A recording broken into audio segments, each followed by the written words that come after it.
Magandang araw po sa inyong lahat mga karibin natin at welcome back dito po sa ating munting channel Pinas News Review, kung saan re-reviewin po natin ang mga mahalagang balita dito sa Pilipinas.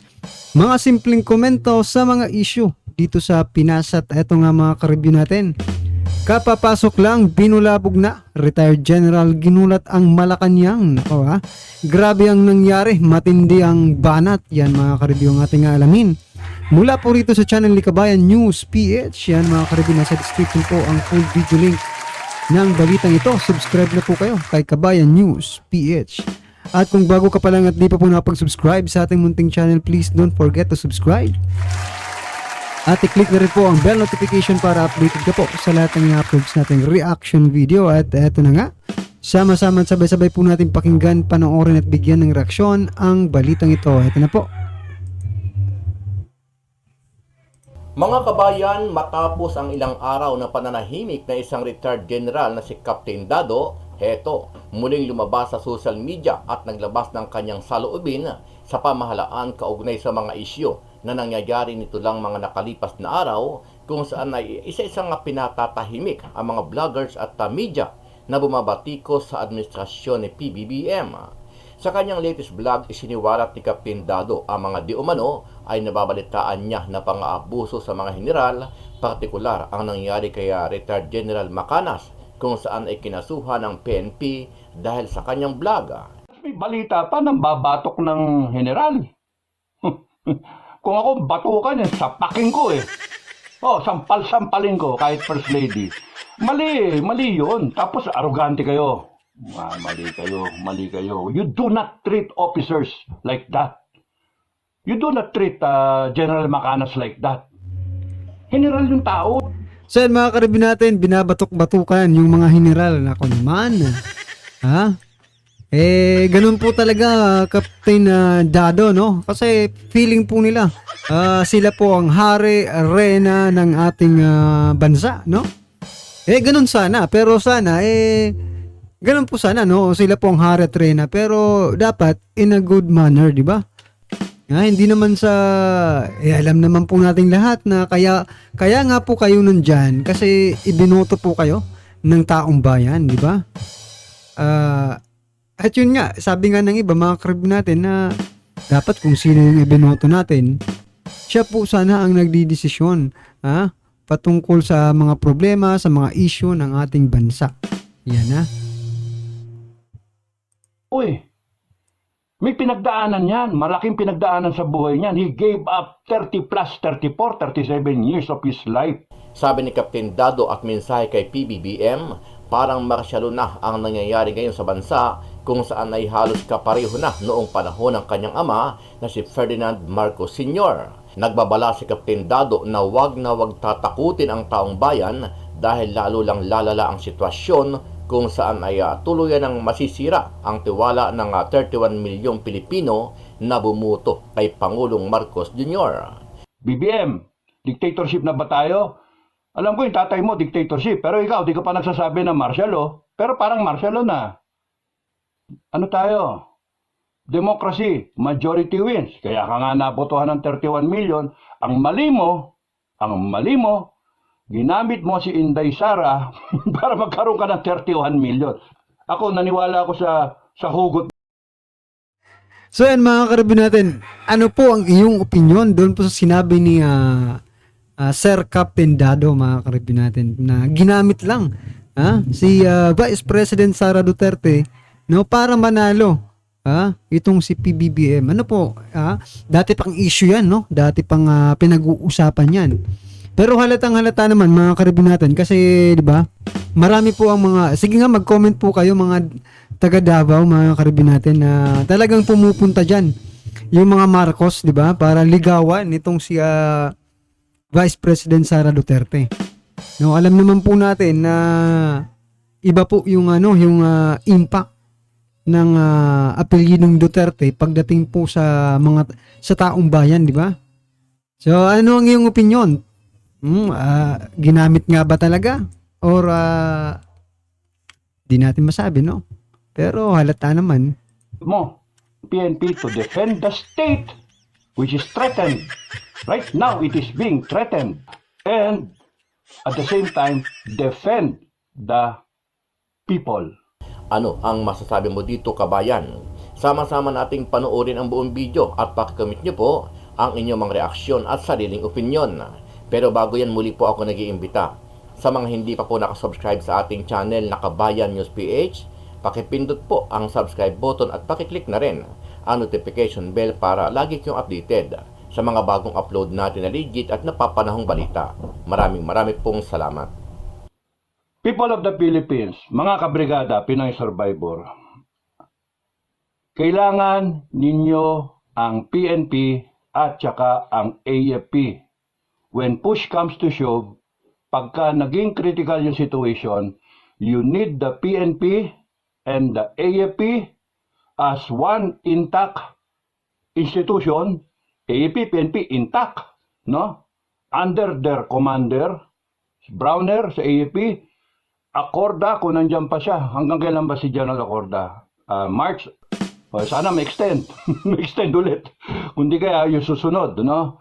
The thing is, they have to be as one.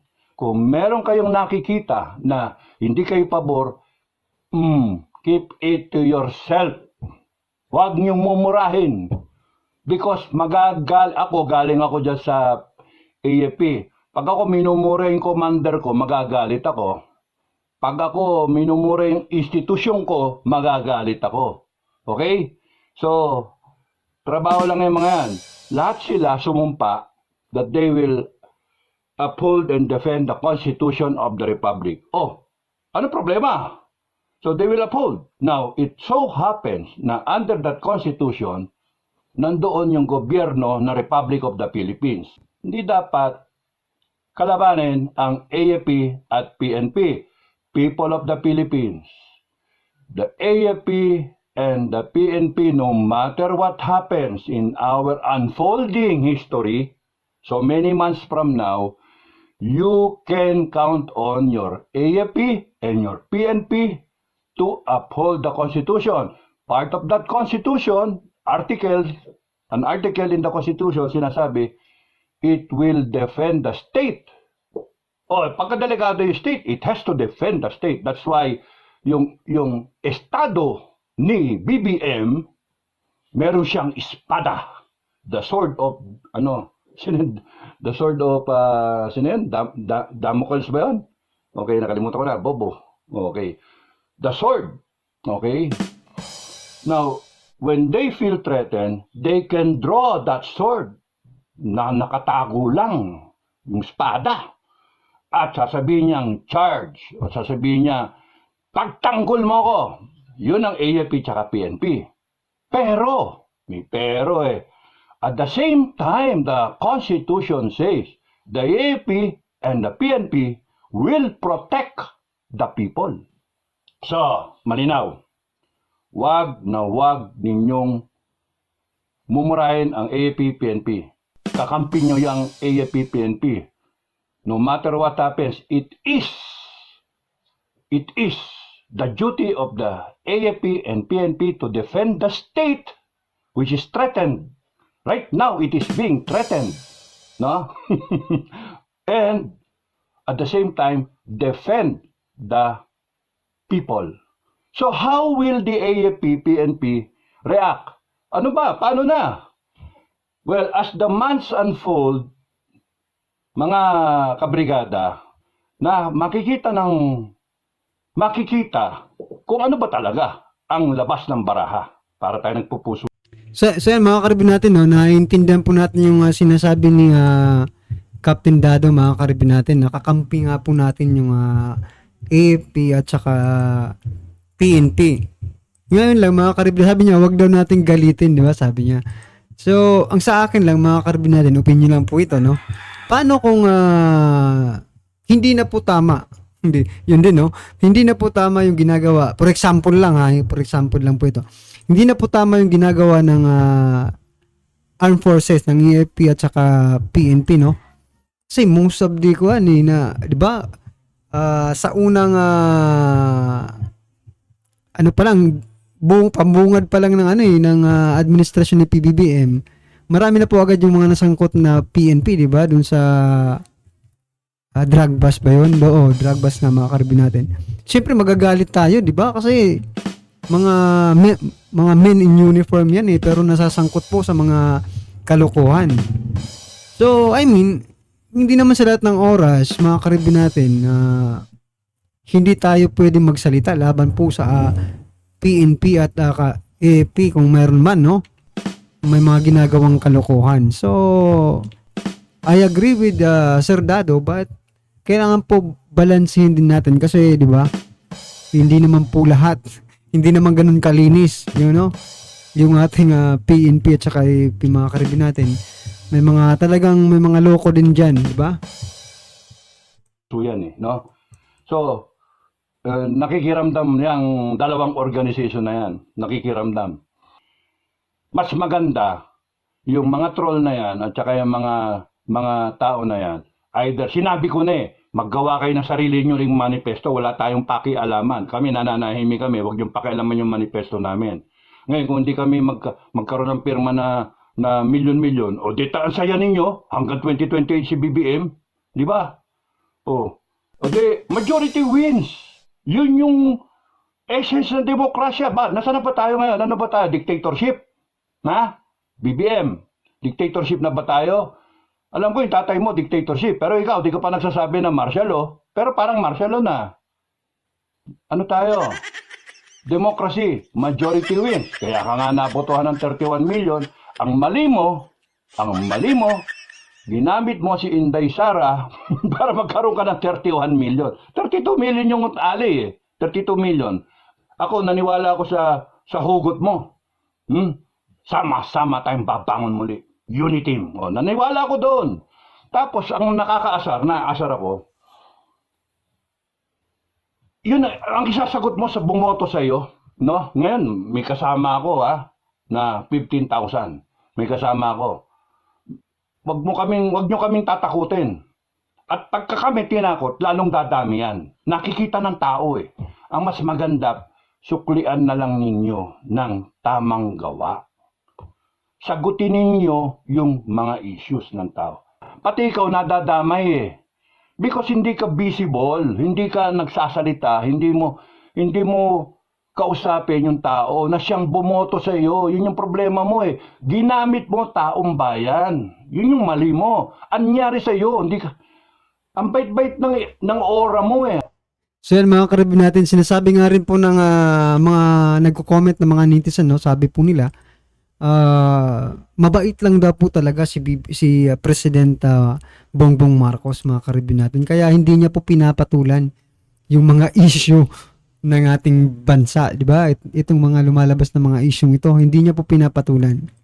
Ang sa akin lang naman, mga karibin natin, baka nasobrahan naman po sa bait, di ba? Oh. Baka nasobrahan naman po sa bait at hindi na po nakakapag react or nakakapagbigay ng kanyang statement sa mga issue ng ating bansa.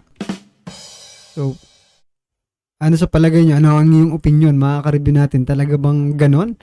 Mabait lang ba talaga ang ating Pangulo? Ha? Kasi di ba may lumabas na balita, hindi balita, doon po sa mga kay Ma'am Maharlika, di ba? Kay Madam Maharlika. Na kaya hindi raw lumalabas, di ba? Kasi nabugbog daw, mga ka-review ng SME. Pero, di ba? At nagka-COVID daw, mga ka-review natin. Kaya hindi lumalabas sa mga reports, di ba? So, well, anyway, ang sa akin, mga ka-review natin, kasi napakarami po ng ano nga natin ngayon mga issue, no? Nandyan po yung West Philippine Sea, pagtaas ng mga bilihin, no? At saka ICC, maraming issue po ang lumalabas at pag suriin mo po sila, parang presidente lang talaga ang pwedeng makapagdesisyon. Like yung mga karibin natin, ICC, di ba? Sinabi noon na hindi pa papasukin, tapos ngayon nababalita lang natin nakapasok na pala. So, tapos walang sinasabi yung ating Pangulo, no? about dyan. So, ano po ang iyong opinion dyan, ha? Well, anyway, mga ka-review natin, ano man po ang inyong opinion, i-comment lang po sa baba para at alam po ng ating mga kababayan no, ang inyong nararamdaman patungkol po sa balitang ito, right? Kung bago ka pa lang at di pa po nakapag-subscribe sa ating munting channel, please don't forget to subscribe. At i-click na rin po ang bell notification para updated ka po sa lahat ng ina-uploads nating reaction video. At huwag din pong kalimutan mag-subscribe kay Kabayan News PH. Nasa description po ang full video link ng balitang ito. Subscribe na po kayo kay Kabayan News PH. Maraming salamat po.